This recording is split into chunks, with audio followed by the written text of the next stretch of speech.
Hello. Okay. Welcome, everybody. Hope you're all doing well. Today, let's talk about what you're doing when you feel lost. Okay. Oh, let me get oriented here. Someone's feeling lost. Okay, lost. So, what do I mean when I say lost? Now, the reason this is like a really important skill to know how to do is because it's very easy to fall off the path of alignment. It's extremely easy to do. I think especially because we live in a world filled with a lot of distractions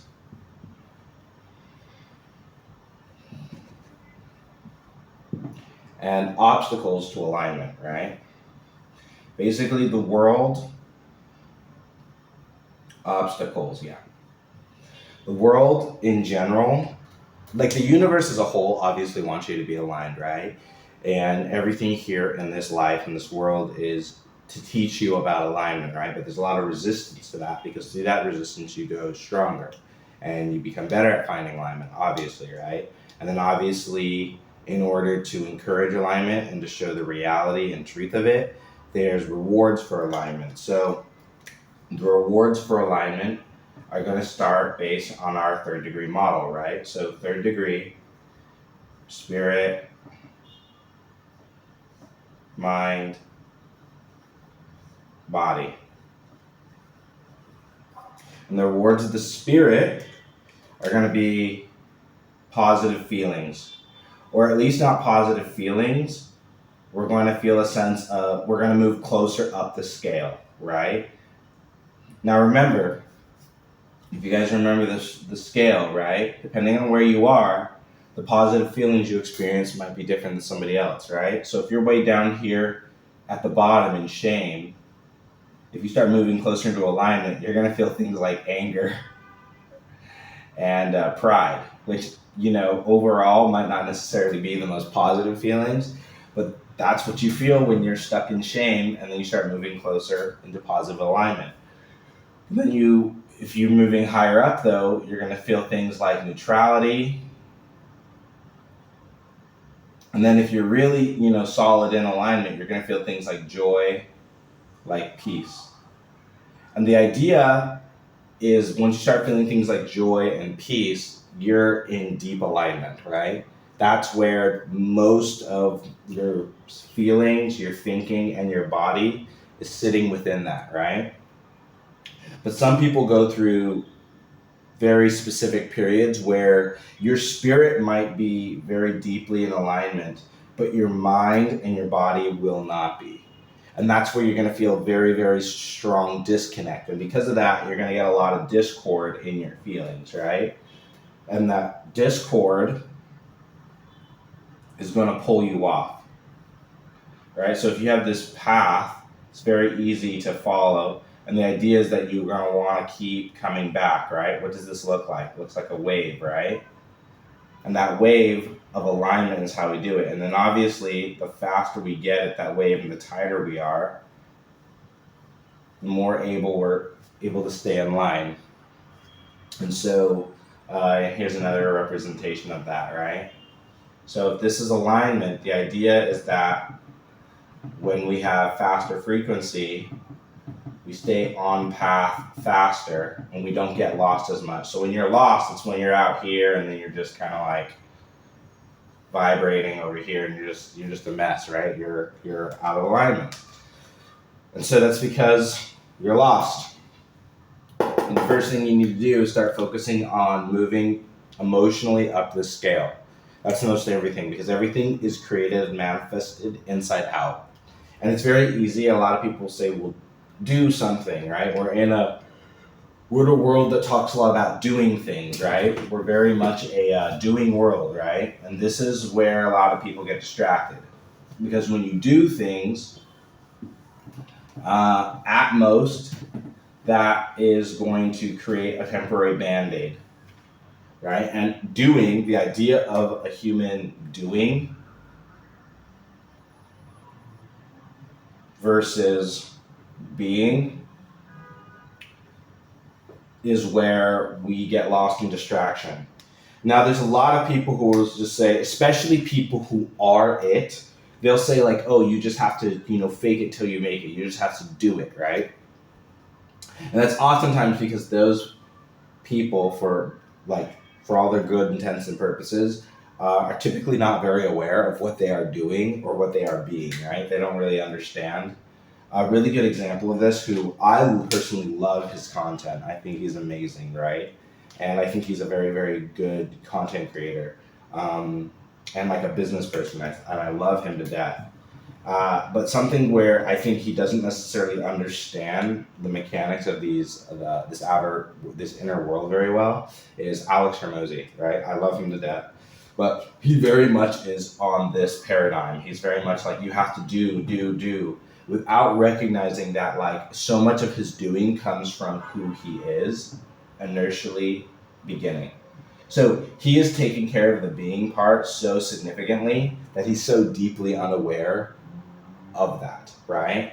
And that is so foundational to what he's able to do, because he is so much the business person. And you know that because when he wasn't working, when he wasn't building a business, what became of him? He started to move out of alignment. So you realize making money, the actions of making money or whatever, are not what made him, right? It's that he had shifted in such a way and was in such deep alignment when he was doing those things because of who he was. So just like anybody else, when he stopped doing those things, or when he stopped being it, even though he had accomplished the task,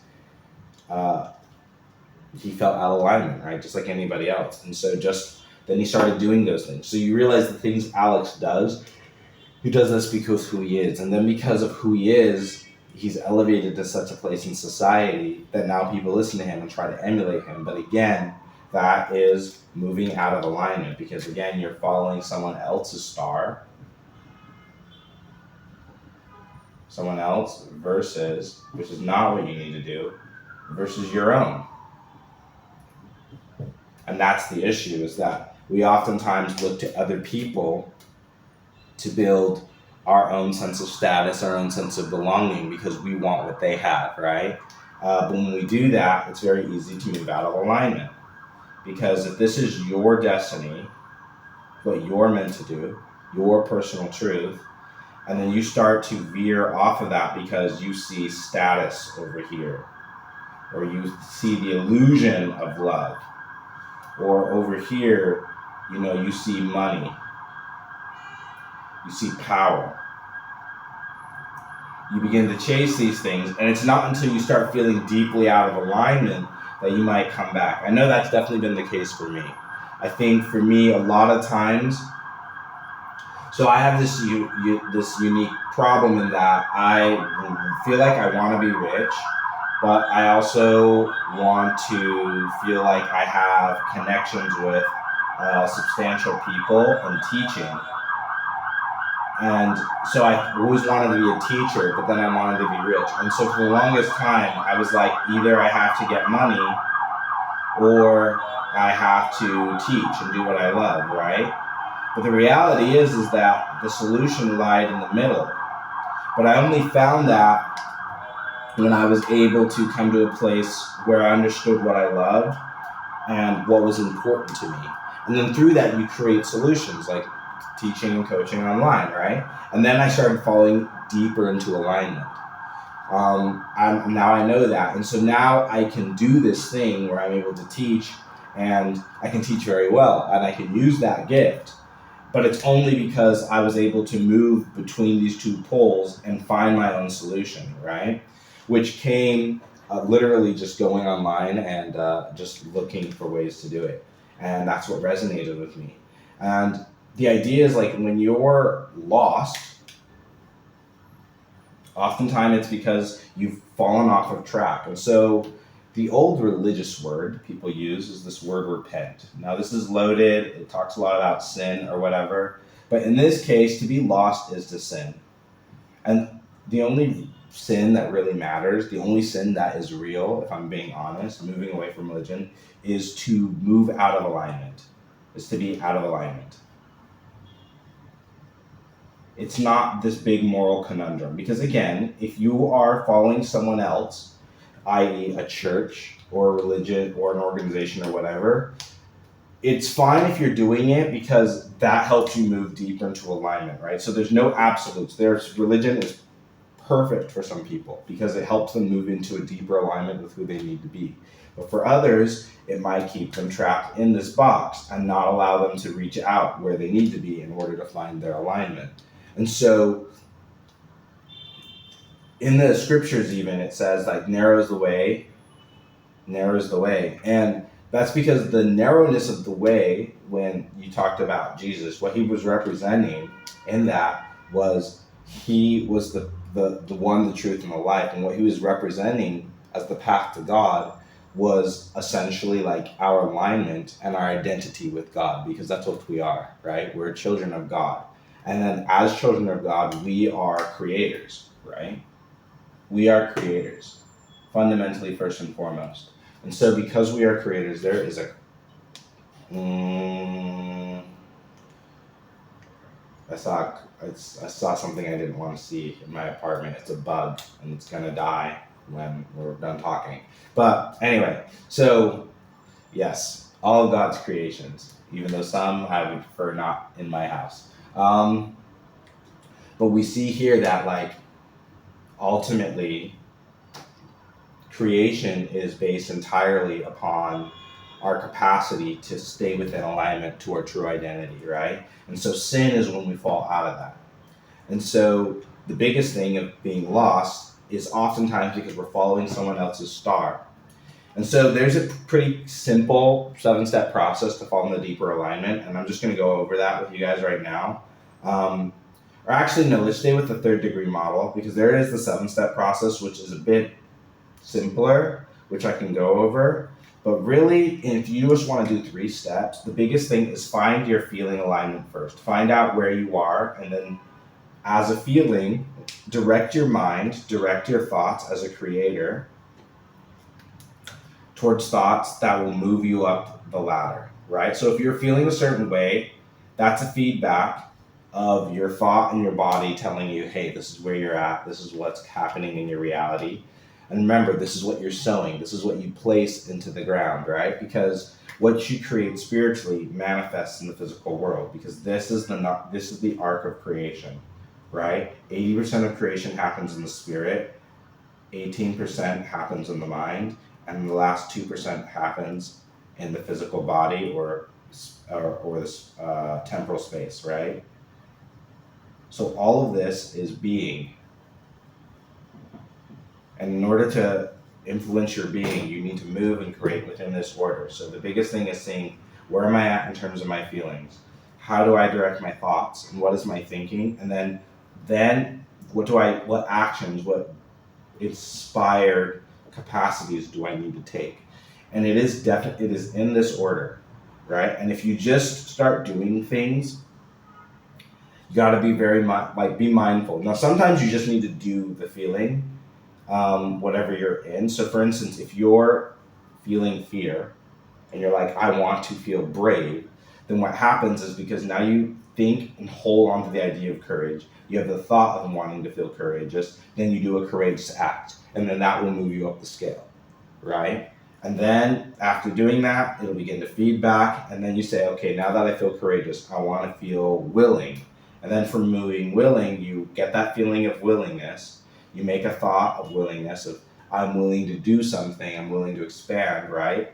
And then you take an action, and then boom. And then that's how you move up the scale. And then through those actions, you begin to fall in deeper and deeper and deeper alignment, right? Now, if you're very good at this, you're going to feel joy and peace more often, right? So joy, peace, you're going to feel the top of the scale. You're going to feel those more often because you know how to get back into that alignment. If you don't know how to do this very well, you're going to stay in sort of these lower vibrations until you master this process. And the people who are really, really able to get that done and who are able to stay in deep alignment is because they oftentimes created and built their environment, so their setting, and then ultimately the premise, what they're doing with their life, their story, their actions, everything about their life built into their alignment, right? Because they're living to that. And that becomes from these three fundamental story pillars of character, setting, and premise that are not only used for your own personal life, but also for a really, really good book. If you ever guys want to learn how to make a good book, it starts from character, setting, premise, inward to the outward. And when you create a book this way, just like you create a life this way, you create a compelling narrative that allows you to not only move into alignment and up the scale, but also gives you purpose and meaning. And that is the ultimate result of what happens when you do that. So let's do a quick summary of everything we just talked about, right? So that we're all clear. Also, if you guys are enjoying the videos, helps like and subscribe, helps a ton, helps me, encourages me to make more videos and do more service, of course, because this is what we're here for. Okay, so if you're feeling lost, it's because you're out of alignment. To get in alignment, you just got to focus on feelings. Then after the feelings, your thinking, your thoughts, and then your actions. Actions are critical. Even though they're the 2%, they're the last 2%. Remember, the manifestation is only complete. You don't get 98% of a manifestation. So if everything stays at thoughts but never moves into action, it always stays at 98% and never gets completed. This is where a lot of people get stuck, right? Where they feel the things they need to feel, they think the things they need to think, but then they don't take the actions. And so even though the actions are the last 2%, they're very critical. It's very critical. It's a very critical 2%. It's the 2% that separates you from 98%, which is closer to zero than 100%. Even if that makes sense, right? Because the only thing that works when you're trying to create something is 100% of something. Now, sometimes it's better to just move up the scale little by little than it is to do these huge leaps if you don't know how to do it with the mental alchemy. So that's why you just find out where you are and then take action little by little by little. And then you move away from the distractions and especially others' paths, really paying attention to your own internal world.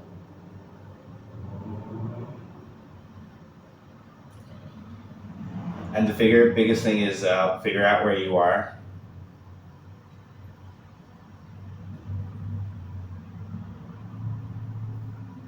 And then move up the scale.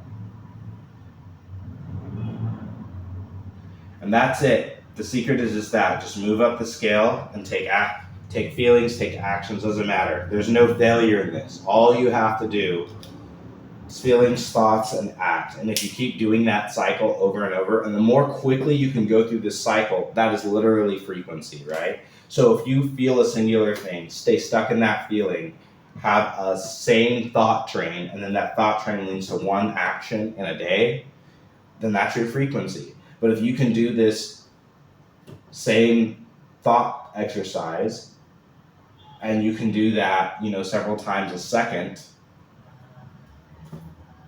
that's your thought frequency. And it's that activity, that level of activity that separates high frequency, low frequency. That's really like it. If you think of it in terms of vibration, those are like the mechanics of what's going on, right? When we say vibration and frequency. It's not this weird, big, esoteric thing. So if you know how to self-monitor, it's very easy to see where your frequency is at. Just how often and where do I stay in my thoughts and my frequencies, and how often do my feelings, my thoughts, and my actions differentiate? Or how often are they outside of joy and outside of peace, which is our natural alignment, right? So that's all you need to know. I hope that was helpful. Stay happy, stay healthy, and don't get lost. Peace.